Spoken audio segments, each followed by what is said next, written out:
औज़ुबिल्लाहि मिनश्शैतानिर्रजीम बिस्मिल्लाहिर्रहमानिर्रहीम। अल्लाह के बाबरकत नाम से जो बहुत मेहरबान और नहायत रहम करने वाला है। अपने लेक्चर का आगाज़ करते हैं। यूनिक ग्रुप ऑफ इंस्टीट्यूशन की तरफ से ऑनलाइन लेक्चर्स अज़ीज़ तुलबा व तालबात, और मैं आपका अपना मुअल्लिम प्रोफेसर राजा वाजिद अली, जो आपको शुमारियात यानी कि स्टैटिस्टिक्स पढ़ाएंगे। इससे पहले हमने चैप्टर सेकंड ईयर की बुक का इंट्रोडक्शन किया, और हम तमाम तुलबा व तालबात से इस बात कि हमने फ़र्स्ट ईयर में कारवान पब्लिशर की किताब पढ़ी, क्योंकि वहाँ पे न्यूमेरिकल्स थे, वैरायटी ऑफ क्वेश्चंस बहुत ज़्यादा था। तो वहाँ से पढ़ने से हमारी फ़र्स्ट ईयर में जो अर्थमेटिक मीन, ज्योमेट्रिक मीन और समथिंग सब चीज़ें थी, वो हमने, क्योंकि जो ज़्यादा काम करना था वो हमने वहाँ से किया। सेकेंड ईयर में लास्ट लेक्चर्स में मैंने आपको बताया था कि हम टेक्स्ट बुक को फॉलो करेंगे, और जो हमारी पंजाब टेक्स्ट बुक बोर्ड है वहाँ से हम न्यूमेरिकल्स करेंगे, और कारवान बुक से हम डेफिनेशंस और शॉर्ट क्वेश्चंस यानी कि और एमसीक्यूज़ वहाँ से करेंगे, क्योंकि टेक्स्ट बुक में ये दोनों चीज़ें नहीं मौजूद। वो फिर थ्योरी से तलाश करनी पड़ती है। इसके बरक्स बच्चों की आसानी के लिए कारवान पब्लिशर की किताब से आपने डेफिनेशंस और शॉर्ट क्वेश्चंस और एमसीक्यूज़ हम वहाँ से कर लेंगे, और बाकी तमाम न्यूमेरिकल्स हम टेक्स्ट बुक से पढ़ेंगे।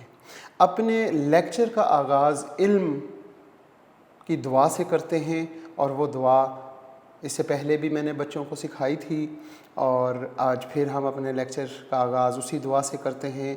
अल्लाहुम्मा उर्ज़ुक़नी इल्मन नाफ़िअन वासिअन हमीकन। ए मेरे रब, ए मेरे अल्लाह, तो मुझे इल्म अता कर, और इल्म ऐसा हो जिसमें ये तीन खूबियाँ हों। वो नाफ़े हो, वो वासिअन वसी हो, और वो हमीकन गहराई वाला हो। आमीन। इस दुआ के साथ हम आज का लेक्चर स्टार्ट करते हैं। बिस्मिल्लाहिर्रहमानिर्रहीम। आज हमारा लेक्चर नंबर 3 है, सेकेंड ईयर की क्लास, और सब्जेक्ट है स्टैटिस्टिक्स। स्टैटिस्टिक्स में हम चैप्टर नंबर 10 पढ़ रहे हैं, जिसका नाम नॉर्मल डिस्ट्रीब्यूशन है। और लास्ट लेक्चर में हमने नॉर्मल डिस्ट्रीब्यूशन की डेफिनेशन और नॉर्मल डिस्ट्रीब्यूशन कहाँ से ड्राइव हुई और क्या उसकी सारी चीज़ें पढ़ी थी। आज मैं उनको मज़ीद डिटेल के साथ इस लेक्चर में अपने अज़ीज़ तुलबा व तालबात के साथ शेयर करते हैं। जनाब, introduction to normal distribution, last lecture में भी हमने इसके बारे में कुछ पढ़ा था। नॉर्मल डिस्ट्रीब्यूशन जो हमारे चैप्टर का नाम है, ये डिस्ट्रीब्यूशन डिस्कवर्ड बाय इब्राहिम डिमोवियस। ये एक साइंटिस्ट हैं, बहुत मशहूर मैथमेटिशियंस हैं। इन्होंने नॉर्मल डिस्ट्रीब्यूशन को डिस्कवर्ड किया था। इस डिस्ट्रीब्यूशन का जो नाम है वो है नॉर्मल डिस्ट्रीब्यूशन, जो कि चैप्टर का भी नाम है, और इस डिस्ट्रीब्यूशन का दूसरा नाम है गॉसियन डिस्ट्रीब्यूशन। जनाब, इसकी टाइप इसकी है जी कंटिन्यूस। जैसे कि हम इससे पहले 2 डिस्ट्रीब्यूशन पढ़ चुके हैं। एक डिस्ट्रीब्यूशन हमने फर्स्ट ईयर में बाइनोमियल डिस्ट्रीब्यूशन, और दूसरी डिस्ट्रीब्यूशन हमने हाइपर ज्योमेट्रिक डिस्ट्रीब्यूशन पढ़ी। वो दोनों डिस्ट्रीब्यूशन डिस्क्रीट डिस्ट्रीब्यूशन थी। आज हम इस चैप्टर जो नॉर्मल डिस्ट्रीब्यूशन है, इस चैप्टर में जो एक डिस्ट्रीब्यूशन हमने पढ़नी है, और वो है continuous. How many parameter of a normal distribution? There are 2 parameters. Number 1 is mu and number 2 is sigma square. ये म्यू किसे कहते हैं ये हम ऑलरेडी पढ़ चुके हैं, मीन ऑफ द डिस्ट्रीब्यूशन। जब पॉपुलेशन का मीन होता है तो म्यू लिखते हैं, और जब सैंपल का मीन होगा तो फिर हम एक्स बार लिखते हैं। जो फर्स्ट ईयर में हम काम करते रहे, हम फर्स्ट ईयर में जितना हमने पढ़ा वो सैंपल से रिलेटेड था। सेकेंड ईयर में हम ज़्यादातर पॉपुलेशन से रिलेटेड हम काम करेंगे, लिहाजा यहाँ पे मीन को म्यू कहते हैं। ये जो म्यू है ये मीन ऑफ द डिस्ट्रीब्यूशन और इसका पैरामीटर है पहला। और दूसरा सिग्मा स्क्वायर, ये सिग्मा स्क्वायर ये क्या है जी, वेरिएंस ऑफ द डिस्ट्रीब्यूशन। जैसे हम फोर्थ चैप्टर जो हमने फर्स्ट ईयर में पढ़ा जिसका नाम था मेजर ऑफ डिस्पर्शन, उसमें हमने एक लफ्ज़ वेरिएंस और स्टैंडर्ड एविएशन पढ़ा था। वेरिएंस और स्टैंडर्ड एविएशन में एक फ़र्क था कि वेरिएंस पर हम एस के ऊपर स्क्वायर लिखते थे। जब एस लिखेंगे या एस स्क्वायर लिखेंगे तो वो वेरिएंस या स्टैंडर्ड एविएशन होता है, और स्टैंडर्ड एविएशन जो है वो सैंपल का था। अगर सैंपल का होगा तो उसे एस कहेंगे, और अगर पॉपुलेशन का होगा तो उसे सिग्मा स्क्वायर कहते हैं। तो लिहाजा sigma square is the variance of the distribution, और सिग्मा स्क्वायर पॉपुलेशन के वेरिएंस को रिप्रेजेंट करता है, और म्यू जो है वो भी पॉपुलेशन के मीन को रिप्रेजेंट करता है। ये दो बातें मेरे अजीज़ तुलबा व तालबात इनको अपना जहन नशी कर लें कि mu is represented the mean of the population, और variance sigma square is the variance, sigma square is a variance of the population. जब पॉपुलेशन का वेरिएंस होगा तो सिग्मा स्क्वायर, और जब पॉपुलेशन का मीन होगा तो उसे म्यू कहेंगे। इसी तरह जब सैंपल का होगा मीन तो म्यू नहीं कहेंगे, उसे एक्स बार कहते हैं। एक्स के ऊपर एक लाइन लगाते हैं जिसे हम एक्स बार पढ़ते हैं, और वेरिएंस के लिए हम अगर सैंपल का वेरिएंस डिस्कस कर रहे हैं तो वहाँ पे हम एस स्क्वायर कहेंगे। लिहाजा नॉर्मल डिस्ट्रीब्यूशन के दो पैरामीटर, और दो पैरामीटर कौन से, पॉपुलेशन मीन यानी म्यू और पॉपुलेशन वेरिएंस यानी सिग्मा स्क्वायर। जिस तरह हम ऑलरेडी लास्ट ईयर 8वें चैप्टर में हमने बाइनोमियल डिस्ट्रीब्यूशन पढ़ा, तो बाइनोमियल डिस्ट्रीब्यूशन के भी दो पैरामीटर थे, एक n और दूसरा p। p probability of success और n नंबर ऑफ ऑब्जर्वेशन। इसी तरह हमने हाइपरज्योमेट्रिक डिस्ट्रीब्यूशन पढ़ी, उसके तीन पैरामीटर थे, एक कैपिटल N, एक स्मॉल n और एक k। और वो दोनों डिस्ट्रीब्यूशन डिस्क्रीट डिस्ट्रीब्यूशन थी। और आज जो हम डिस्ट्रीब्यूशन स्टार्ट कर रहे हैं ये कंटिन्यूस डिस्ट्रीब्यूशन है।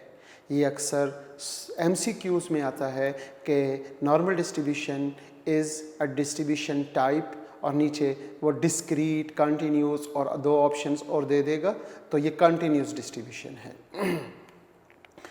अच्छा जी, हम बात करते हैं अजीज़ तुलबा व तालबात probability distribution.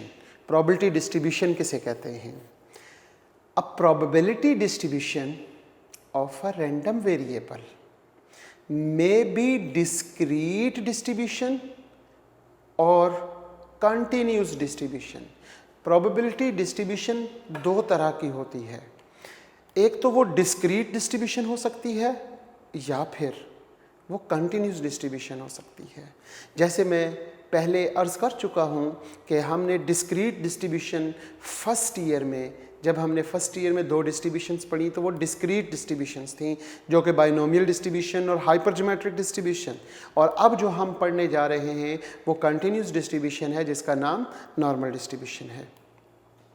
Now let us have a brief review of discrete distribution and continuous distribution. ये जो डिस्क्रीट और कंटिन्यूस डिस्ट्रीब्यूशन है इनको हम ब्रीफली थोड़ा सा रिव्यू कर लेते हैं कि ये है क्या। अजीज़ तुलबा व तालबात, डिस्क्रीट प्रोबेबिलिटी डिस्ट्रीब्यूशन जनाब, अ डिस्क्रीट रैंडम वेरिएबल, एक रैंडम वेरिएबल, पहले तो हमने वेरिएबल पढ़ा, फिर हमने रैंडम वेरिएबल, और रैंडम के साथ हमने देखा discrete random variable can assume values which have finite और काउंटेबल और इनफाइनाइट। हम आगे बात करते हैं discrete random variable usually involves a count of something. The probability distribution of a discrete random variable is called discrete probability distribution. ये जो line है, इस लाइन पे आपने गौर करना है कि यहाँ पे ये क्या लिखा हुआ है, द probability distribution, एक ऐसी probability distribution जिसमें क्या हो, डिस्क्रीट रैंडम वेरिएबल यूज़ हो रहा हो, तो उस probability distribution को हम क्या कहेंगे, इस कॉल्ड discrete probability distribution. आगे जनाब देखते हैं, a discrete probability distribution may be expressed in the form of mathematical equation. हम क्या करते हैं कि मैथमेटिकल इक्वेशन में उसे हम एक्सप्रेस कर सकते हैं, उसका फार्मूला भी हो सकता है, और ज़्यादातर प्रोबेबिलिटी फंक्शन जो कि फार्मूला होता है, और अ टेबल और अ ग्राफ, इन तमाम चीज़ों में हम उसको एक्सप्रेस कर सकते हैं. एक एग्ज़ाम्पल जो हमने लास्ट लेक्चर में भी ये एग्ज़ाम्पल हमने पढ़ी थी कि इन an experiment in which a single die is rolled and the number of dots on the top most faces is observed. इसका मतलब ये हुआ कि आपने क्या करना है कि आपने डाइस को रोल कर दिया और उसके ऊपर जो कुछ भी आ सकता है, जो भी नंबर ऑफ डॉट्स आए, आपने वो काउंट कर लेने हैं. सोल्यूशन में हम देखते हैं कि अगर हम डाइस को रोल करें तो रैंडम वेरिएबल हमारे पास क्या क्या पॉसिबल है. A random variable can assume specific values 1, 2, 3, 4, 5 and 6. आपके पास या 1 आ सकता है, या 2, या 3, या 4, या 5, या 6. 6 से ज़्यादा नहीं आ सकता और 1 से कम नहीं हो सकता, और 1 और 2 के दरमियान कोई भी वैल्यू पॉसिबल नहीं है. प्रोबेबिलिटी फंक्शन, अब यहाँ पे जब हम प्रोबेबिलिटी फंक्शन की बात करेंगे तो उसका फंक्शन 1/6 होगा. क्यों होगा? क्योंकि हर वैल्यू की प्रोबेबिलिटी 1/6 है. For x is equal to 1, 2, 3, 4, 5, क्योंकि ये डिस्क्रीट है, उसका एक फंक्शन है, उसको हम एक इक्वेशन के तहत यूज़ कर सकते हैं. इसी तरह हम देखते हैं कि x इज़ इक्वल टू 1, 2, 3, 4, 5, 6, हम प्रोबेबिलिटी जो डिस्ट्रीब्यूशन है उसका टेबल कैसे एक्सप्रेस कर सकते हैं. x की वैल्यूज़ लिख देते हैं, 1, 2, 3, 4, 5, 6, ये पॉसिबल आउटकम आ सकते थे. अब 1 आने की प्रोबेबिलिटी क्या है, वो है 1/6. तो जो हमारे पास आउटकम, पॉसिबल आउटकम है, उसकी प्रोबेबिलिटी उसके सामने लिख दें तो ये प्रोबेबिलिटी डिस्ट्रीब्यूशन बन जाएगी. और क्योंकि ये जो वेरिएबल x है ये डिस्क्रीट है, इसलिए इस टेबल को डिस्क्रीट प्रोबेबिलिटी डिस्ट्रीब्यूशन कहेंगे. तो 1 की प्रोबेबिलिटी 1/6, 2 की प्रोबेबिलिटी 1/6, 3 की प्रोबेबिलिटी भी 1/6, 4 की प्रोबेबिलिटी भी 1/6, 5 की प्रोबेबिलिटी भी 1/6 और 6 की प्रोबेबिलिटी भी 1/6. तमाम की तमाम पॉसिबल आउटकम्स की प्रोबेबिलिटी 1/6 है, और इसका टोटल अगर इक्वल टू 1 हो तो ये प्रोबेबिलिटी डिस्ट्रीब्यूशन होती है. और ये probability distribution discrete probability distribution है. क्यों?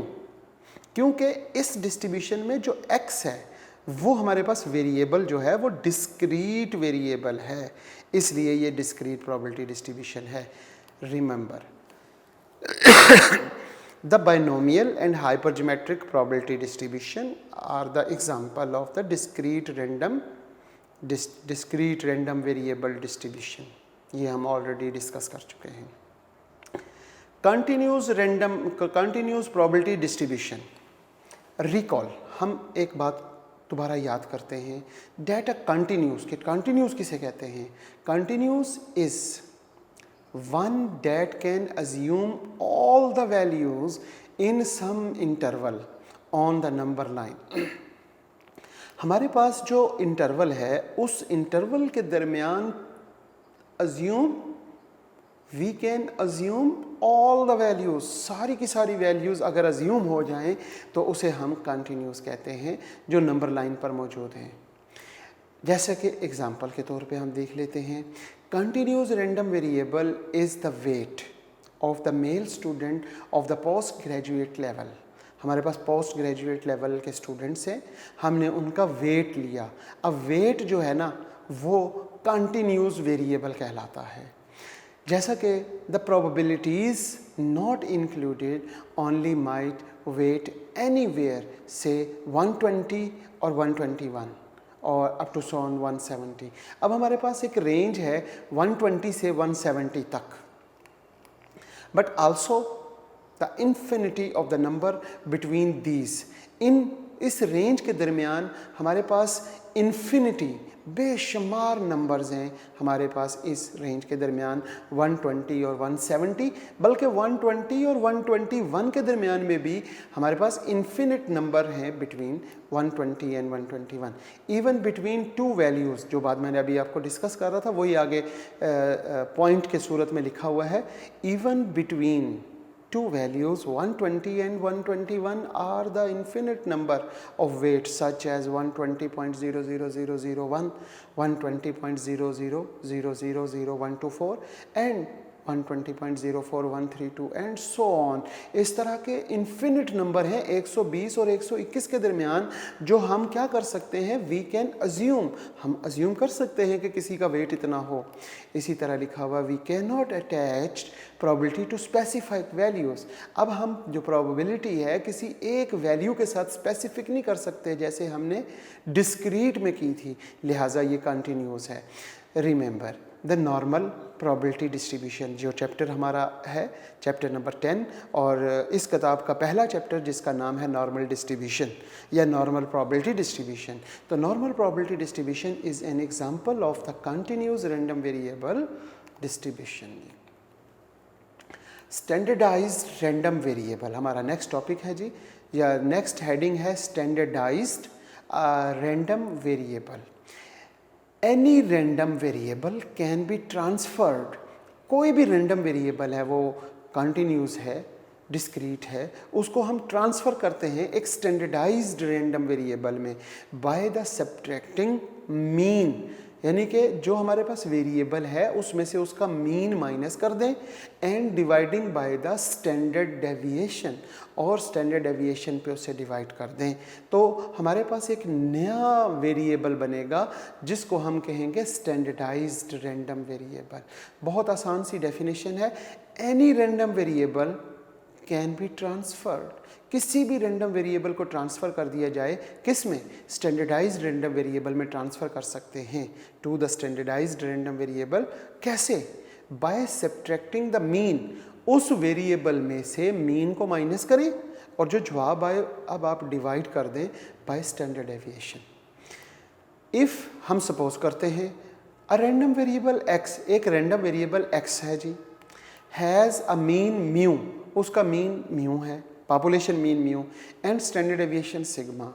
तो फिर हम क्या करेंगे, ये जो x है इसमें से इसका मीन माइनस करें और स्टैंडर्ड डेविएशन पे डिवाइड करें, तो क्या हो जाएगा, द स्टैंडर्डाइज्ड रैंडम वेरिएबल, वो एक स्टैंडर्डाइज्ड रैंडम वेरिएबल हो जाएगा, बन जाएगा, और उसको हम z से रिप्रेजेंट करेंगे, इज़ डिफाइन एज, और डिफाइन उसको ऐसे करेंगे कि z is equal to x minus mu over sigma.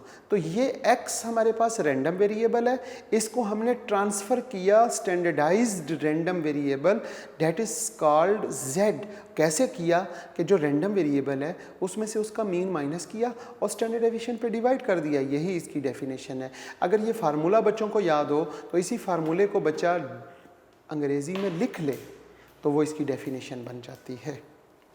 आगे चलते हैं, important properties of the standardized random variable. ये जो अभी अभी हमने स्टैंडर्डाइज्ड रैंडम वेरिएबल बनाया z, जिसे हमने कहा जनाब, ये जो z है ये क्या है, इसकी प्रॉपर्टीज़ हैं दो। The standardized random variable has two important properties which are following. Number 1, standardized random variable mean is zero.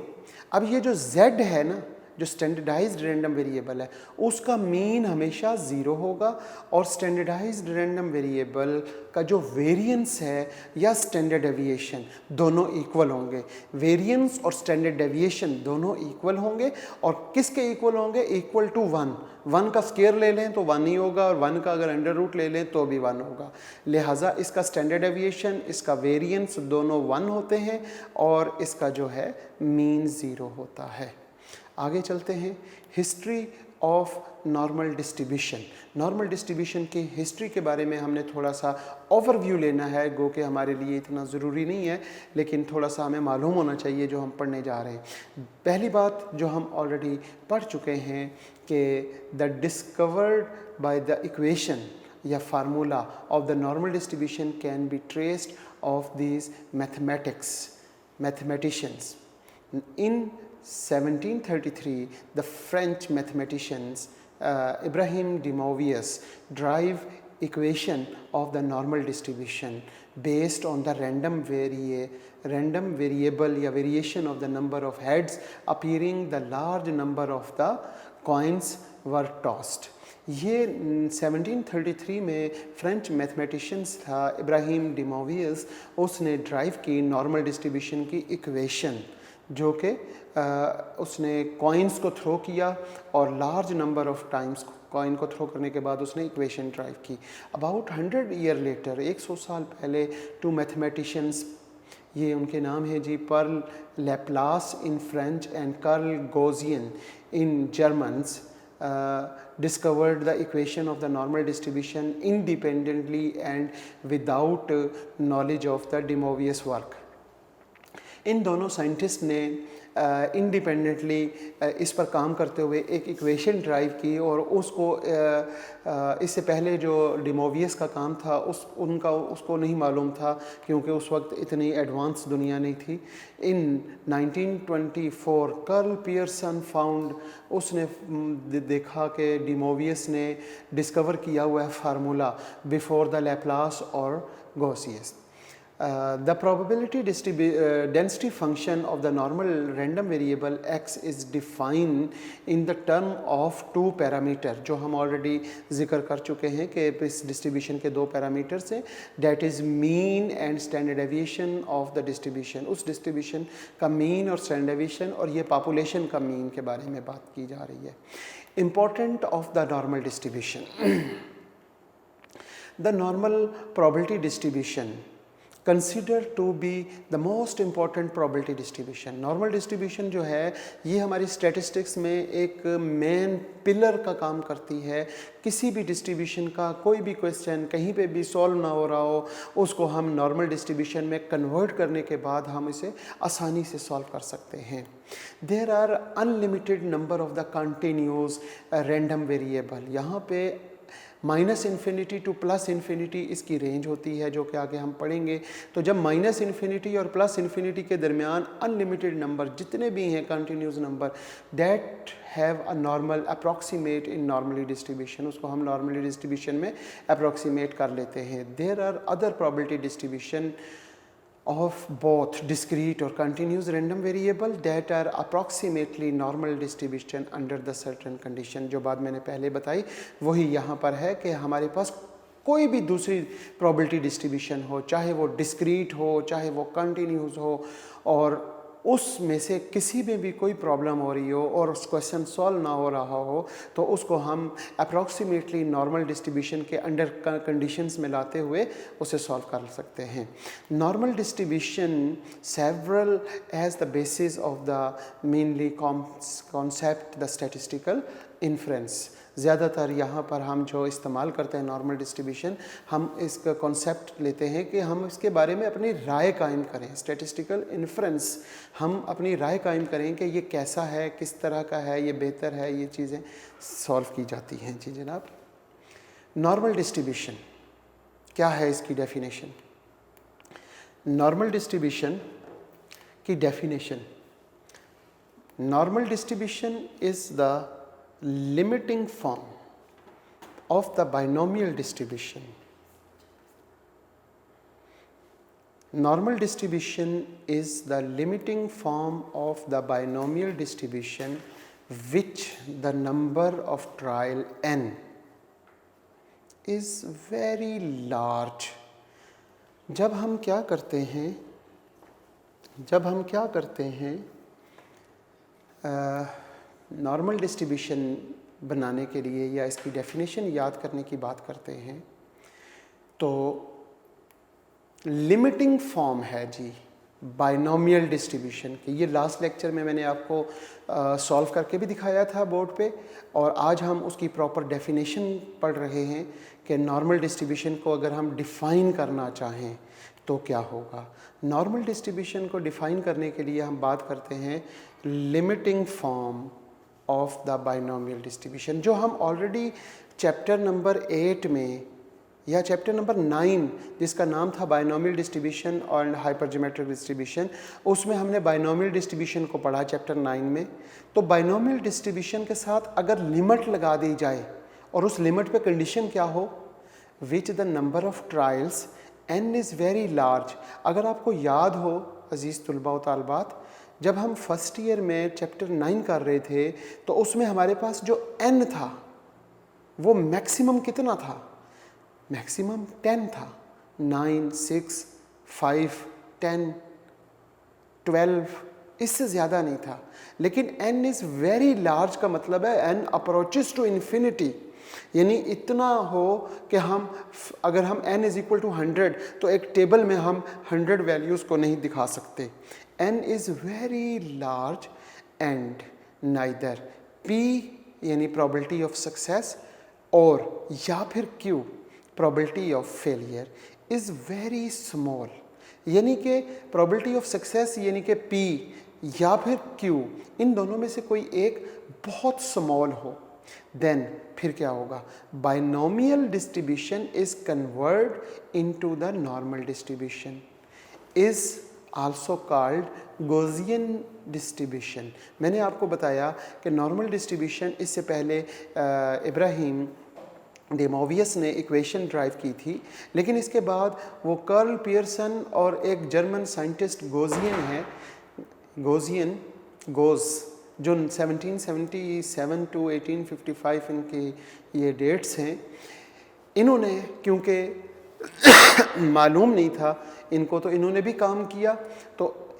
इसको हम गॉसियन डिस्ट्रीब्यूशन भी कह सकते हैं और नॉर्मल डिस्ट्रीब्यूशन भी कह सकते हैं। इसका दूसरा नाम है in the honour of the greatest German mathematician Carl F Gauss, ये डेट है। और इसका जो फंक्शन है, अगर आपको याद हो तो हमने लास्ट टाइम बाइनोमियल डिस्ट्रीब्यूशन का फंक्शन पढ़ा था NCX, p की पावर x और q की पावर n-x, ये उसका फंक्शन था। इसी तरह हाइपरज्योमेट्रिक डिस्ट्रीब्यूशन का भी हमने एक फंक्शन पढ़ा था कि KCX ऊपर लिखा था, फिर capital N minus small n c आगे n-x लिख लिया था स्मॉल, और कैपिटल NCN जो मैंने लास्ट लेक्चर में आप बच्चों को बताया भी था, लिख के भी दिखाया था। इसी तरह हर डिस्ट्रीब्यूशन का एक फंक्शन होता है, जैसे बाइनोमियल का फंक्शन पढ़ा, जैसे हमने हाइपरज्योमेट्रिक डिस्ट्रीब्यूशन का फंक्शन पढ़ा, बिल्कुल इसी तरह नॉर्मल डिस्ट्रीब्यूशन का भी एक फंक्शन है। और वो फंक्शन क्या है, वो ये है 1/2 पाई अंडर रूट। अब ये जो 2 पाई है ये अंडर रूट के अंदर है और सिग्मा अंडर रूट से बाहर है।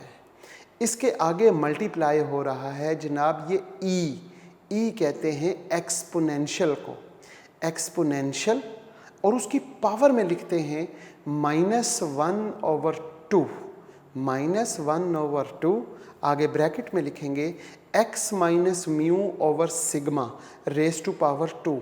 ये x minus mu over sigma ये स्टैंडर्डाइज्ड वेरिएबल है, और इस डिस्ट्रीब्यूशन की जो लिमिट है वो -इन्फिनिटी टू +इन्फिनिटी होती है। अब ये फंक्शन देखकर बच्चे घबराएंगे नहीं, क्योंकि हमने इस फंक्शन पे ज़्यादा काम नहीं करना। हमने ये जो z is equal to x minus mu over sigma है, ये जो हमारे पास स्टैंडर्डाइज्ड वेरिएबल है, हमने सिंपल इस वेरिएबल से काम करना है, और बाकी एक टेबल गिवन होगा जो नॉर्मल डिस्ट्रीब्यूशन का टेबल होगा, उस टेबल से हम आगे क्वेश्चंस को सॉल्व करेंगे। इंशाल्लाह हम नेक्स्ट लेक्चर में देखेंगे कि आगे इसकी डिस्ट्रीब्यूशंस और इसकी प्रॉपर्टीज़ को पढ़ेंगे इंशाल्लाह। आज हमने लेक्चर 3 कंप्लीट किया है, सेकंड ईयर, और लास्ट लेक्चर यानी इस लेक्चर नंबर 2 में मैंने नॉर्मल डिस्ट्रीब्यूशन के बारे में बताया था। आज मैंने उसको ब्रीफली बहुत अच्छे तरीके से आपको बोर्ड पे एक एक लफ्ज़ लिख के आपके सामने पढ़ा रहा, उसको आप नोट कर लेते। अगर आप के सामने ये एज़ इट इज़ लिखा हुआ है तो आप जैसे जैसे मैं बोल रहा हूँ आप वैसे वैसे ये डेफिनेशंस लिख लेंगे। डेफिनेशंस आपको कहीं से नहीं मिलेंगी क्योंकि मैंने 5-7 किताबें पढ़ने के बाद जो बच्चों के पॉइंट ऑफ व्यू से बेहतरीन लफ्ज़ लिखे जा सकते थे, बेहतरीन अल्फाज और के साथ डिफ़ाइन किया जा सकता था ताकि बच्चा इन डेफिनेशंस को पढ़े और याद हो जाए। जब तक आप अंडरस्टैंड यानी कि जो मैंने आज लेक्चर दिया आपने इसको बहुत अच्छे तरीके से सुना, समझने की कोशिश की और प्रैक्टिस, जब तक आप प्रैक्टिस नहीं करेंगे तो काम नहीं चलेगा आगे। और प्रैक्टिस के साथ मैंने क्योंकि आप लोगों को बताया था कि माइनस ओवर कॉन्फिडेंस और मल्टीप्लाई बाय ओबीडियंस। ओबीडियंस का मतलब होता है कि जो बात मैं कहूँ उसे सुन भी लें और उस पर अमल करें। अगर जो बात मैंने कही उसको सुनने के बाद उस पर अमल करेंगे तो इट्स कॉल्ड ओबीडियंस। और ओबीडियंस 4 हस्तियों की, अल्लाह की, अल्लाह के रसूल की और उसके बाद अपने वालिदैन की और अपने उस्ताद की इताअत और फरमाबरदारी आपको कामयाबी दिलाएगी। अब आपके जो उस्ताद जिन्होंने आपको स्टैटिस्टिक्स पढ़ाई यानी कि मैं राजा वाजिद अली, आपसे मैं ये कहता हूँ कि ये डेफिनेशंस आप लिखें, अपने एक रजिस्टर बनाएं, नीट नोट रजिस्टर बनाएं जिसके ऊपर आप चैप्टर 10 की डेफिनेशंस को लिखें। आगे हम इसकी प्रैक्टिस करेंगे, इसकी प्रॉपर्टीज़ को पढ़ेंगे नेक्स्ट लेक्चर में इंशाल्लाह। तो उन प्रॉपर्टीज़ को आप लिखें ताकि आपको फ़ायदा हो इंशाल्लाह। इल्म आपको जब आप सीखेंगे कलम से तो आपको फ़ायदा देगा। बहुत बहुत शुक्रिया। आज का लेक्चर हम यहाँ क्लोज़ करते हैं इस दुआ से कि अल्लाह पाक आपको सलामत रखे और वालिदैन का साया ता क़यामत आपको कायम रखे। बहुत शुक्रिया। अल्लाह हाफ़िज़।